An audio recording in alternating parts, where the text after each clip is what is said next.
샬롬 할렐루야. 야고보서 3장 17, 18절에 오직 이로부터 난 지혜는 첫째 성결하고 다음에 화평하고 간용하고 양순하며 궁율과 선한 열매가 가득하고 편견과 거짓이 없나니 화평하게 하는 자들은 화평으로 심어 의의 열매를 거두느니라.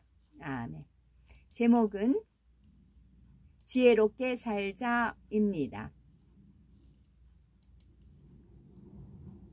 우리는 살면서 순간순간 지혜가 필요하다는 것을 깨닫게 됩니다. 지혜가 있으면 어려운 일을 피해 갈 수가 있고 어려운 일을 만난다 해도 잘 극복하여 아름다운 결과를 낼 수가 있기 때문이지요. 또 같은 일을 해도 짧은 시간에 수월하게 열매를 낼 수가 있답니다. 그러니 지혜를 얻으면 부족할 것이 없고 만사 형통한 것입니다. 사전에는 지혜를 사물의 이치를 밝히고 시비와 선악을 판별할 수 있는 능력이라고 정의를 하지요. 하나님께서는 사람의 뇌세포에 기억 장치를 만들어 주셔서 자신이 보고 듣고 경험한 것을 기억하게 하셨습니다. 갓 태어난 아기에게는 기억 장치에 아무런 지식도 들어있지 않지요. 그냥 본능적으로 어머니의 젖을 빨며 울 뿐입니다. 그러다가 자라면서 많은 것을 보고 듣고 배우며 지식을 쌓아갑니다. 이러한 지식을 적절히 배합하여 활용하는 것이 바로 지혜이지요.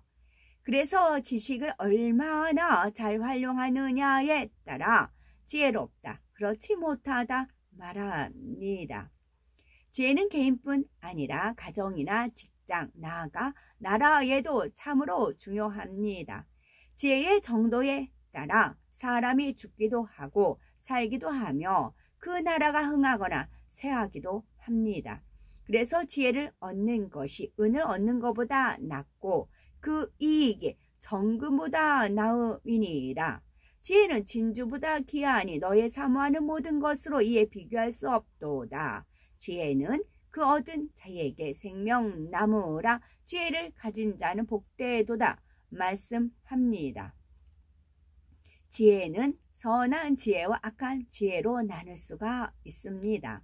선한 지혜는 선한 마음에서 나오는 것으로 이 지혜를 쓰며 나라가 태평성대를 누리고 가정이 흥하며 많은 사람에게 행복을 줍니다. 반대로 악한 지혜를 쓰면 당장에는 잘 되는 것처럼 보일 수도 있지만 결국 모든 것이 허사로 돌아갑니다. 다윗은 지혜로운 사람이었지요. 사울왕이 블레셋 전투에서 죽은 뒤 당장 다윗이 나라를 얻은 것이 아니었습니다. 사울의 군장 아브넬이 사울의 아들 이스보셋을 옹이하여 이스라엘의 왕이 되게 한 것이지요. 이로 인해 다윗을 따르는 유다 지파는 그들과 7년 반 동안 전쟁을 치루어야 했습니다.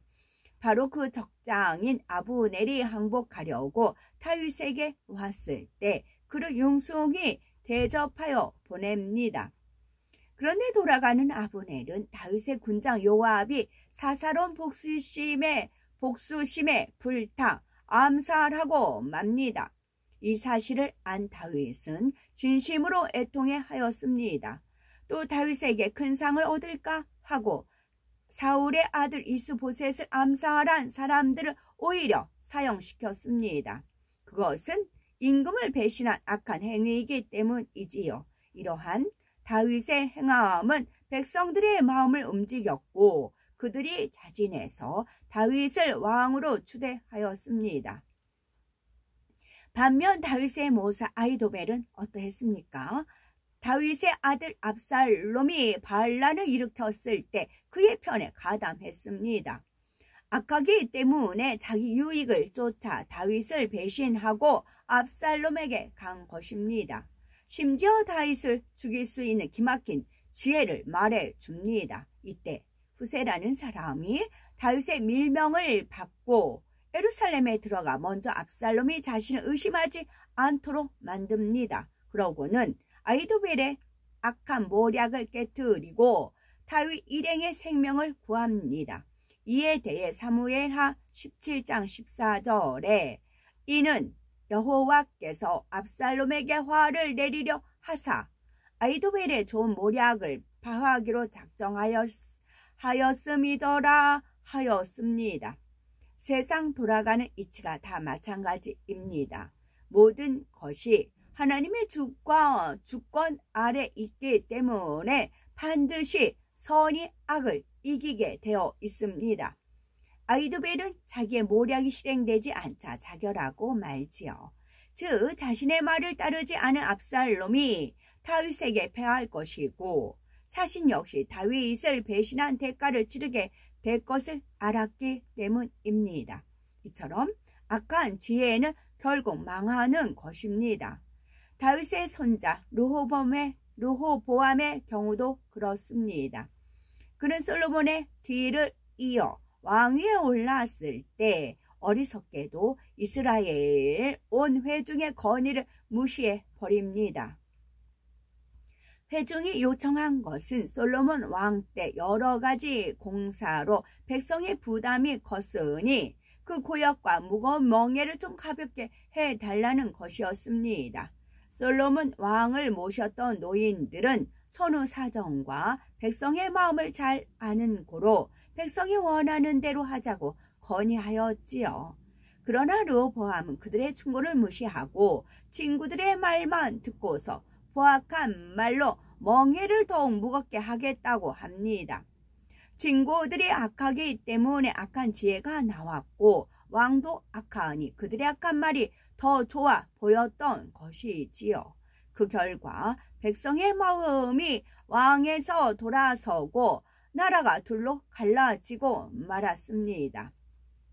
다음으로 하나님께서 원하시는 선의 지혜가 얼마나 좋은지 기생 라합을 통해 살펴보면요. 모세가 죽은 뒤 이스라엘 백성은 여호수아를 따라 가나안 땅을 향해 갑니다. 그 과정에 여호수아가 정탐꾼 두 사람을 여리고 성에 보내지요. 여리고 성에 사는 라합은 이스라엘을 인도하시는 하나님의 소문을 알고 있었습니다. 홍해를 갈라 이스라엘 백성을 건너게 하신 것과 전쟁에서 이스라엘이 승리하게 하신 사건 등을 듣고 그들의 하나님이 참 신이심을 깨달았습니다. 그래서 라합은 이스라엘 정탐꾼을 집에 숨겨 주었고 왕이 그들을 잡으려고 사람을 보내자 지혜로운 말로 따돌리며 위험에서 구해 주었습니다. 하나님께서는 이러한 라합을 축복하여 여리고 성에 멸망할 때에 그녀와 함께한 일가 친척까지 구해 주셨습니다.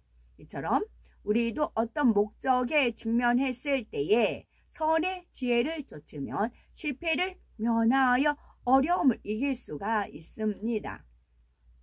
그러면 어떻게 해야 이러한 지혜를 얻을 수가 있을까요?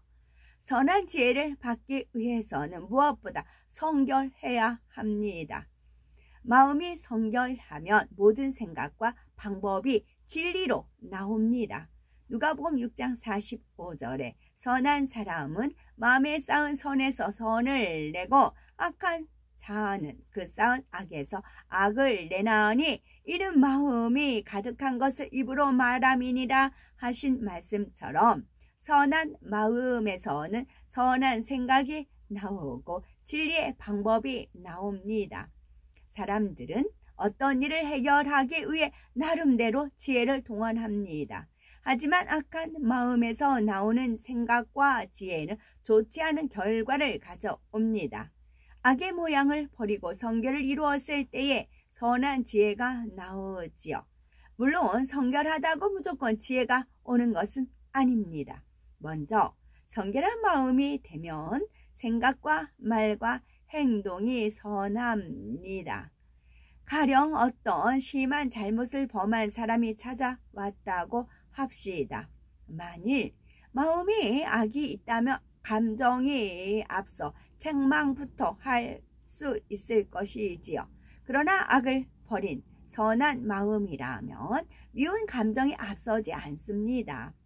오히려 잘못한 당사자보다 더 애통해 하며 그가 잘못을 깨닫고 돌이키기 원하지요.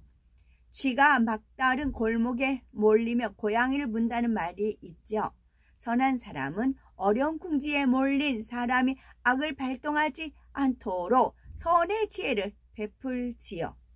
그가 선에 감동되어 더 이상 악을 발전시키지 않도록 만드는 것입니다. 이처럼 상대가 선 가운데 돌이켜 회개할 수 있도록 길을 열어 놓아야 합니다. 성결한 마음이 되면 성결한 방법론이 나오고 그에 필요한 지혜가 나오지요. 야고보서 3장 17절 18절에 오직 위로부터 난 지혜는 첫째 성결하고 다음에 화평하고 관용하고 양순하며 궁율과 선한 열매가 가득하고 편견과 거짓이 없나니 화평케 하는 자들은 화평으로 심어 의의 열매를 거두느니라 하였습니다. 하나님은 오직 선 속에서 행하심으로 우리가 죄악을 버리고 성결을 이루는 만큼 성령의 음성, 주관과 인도를 받게 될 수가 있는 것이고 하늘로부터 오는 지혜를 얻게 됩니다. 그래서 잠언 9장 10절에 여호와를 경외하는 것이 지혜의 근본이요 라고 말씀하셨지요.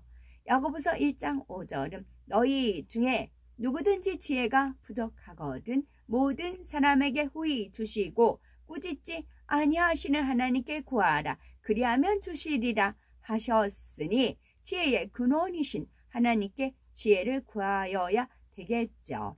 이와 같이 일상생활에서 믿음의 선지인들의 지혜를 배워 삶에 적용하는 것이 지혜입니다. 선지인들이 겪었던 각 사건에 대한 선의 지혜를 배워서 잘 양식 삼으면 비슷한 일을 닥쳤을 때 성령께서 떠올려 주심으로 형통한 삶을 영위할 수가 있답니다. 아멘.